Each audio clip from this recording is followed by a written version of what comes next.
હોય એવું મને લાગ્યું, કારણ કે ચારે બાજુ જાણે સંતો મહંતો બેઠા હોય કેસરી કલર લગાવીને.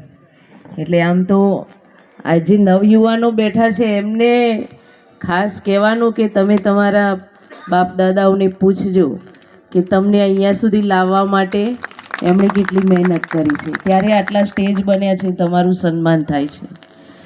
આઈડર દશનાન ગોસ્વામી સમાજવાડીમાં એક સુંદર કાર્યક્રમનું આયોજન કર્યું છે. નિવૃત્ત જે કર્મચારીઓ છે એમનો સન્માન સમારંભ, જે તેજસ્વી તારલાઓ છે એમને સન્માનિત કરવા જઈ રહ્યા છો.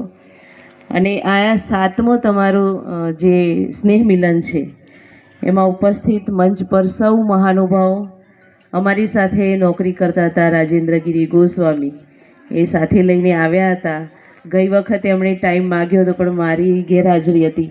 આ વખતે મેં એમને કીધું હતું કે હું ચોક્કસ આવીશ, એટલે આપ સૌના દર્શન કરવાનો મોકો મળ્યો છે.